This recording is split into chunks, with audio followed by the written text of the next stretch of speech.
Abahurikiye muri Coopérative VASO KANYOSHA barabandanya ibikorwa byo kwiteza imbere mu burimyi. Aho twabagendera kuri uno munsi wa gatandatu twabasanze mu bikorwa byo guteragira ibigori n'ibiharage muri Kizingwe bihara. Ibikorwa by'uno munsi vyaranzwe n'akanyamuneza ntangere mu civugo cabo kubaka igihugu biciye mu kurima. Viva! Viva!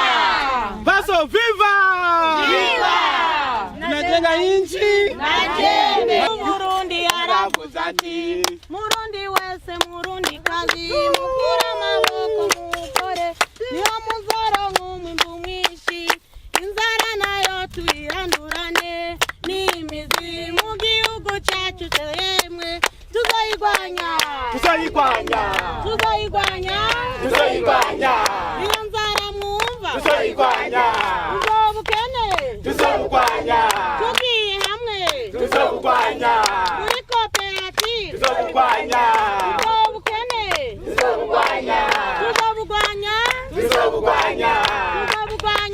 tuzobugwanya VASO viva Viva!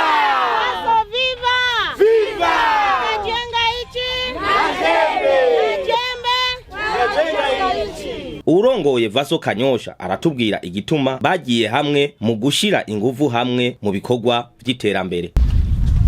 Nk'abaserukira imbere y'amategeko Coopérative VASO zone KANYOSHA abakutsa kivi aha muri uyu murima mubona turi kumwe n'abakutsa kivi babaye umunsi wo kugira ngo bikunde dushobore guteragira imbuto y'ibigori hanyuma kugira ngo tugende n'igihe c'imvura igihe c'agatasi kugira ngo nikidusimbe hanyuma tubone kuramo umwimbu nihagera kugira ngo dushobore gufasha twebwe nyine abakutsa kivi hamwe n'abenegihugu Kanyosha.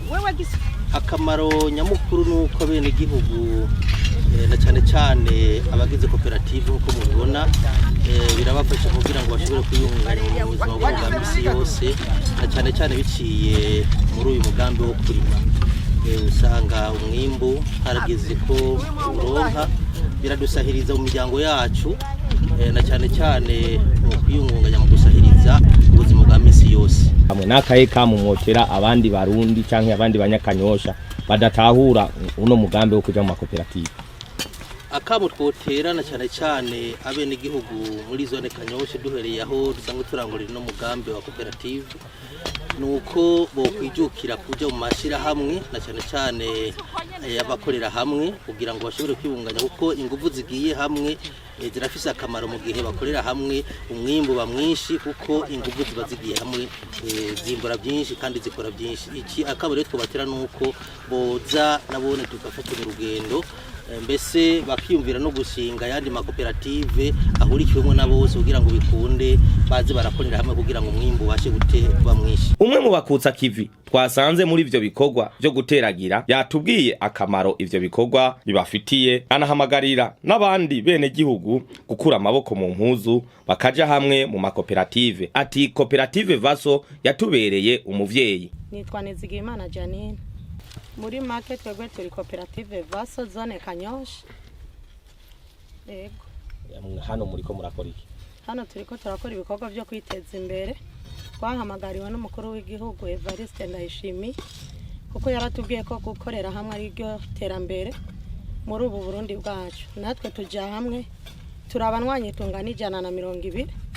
Twashimye kuja hamwe kugira ngo dukorere hamwe nka Coopérative.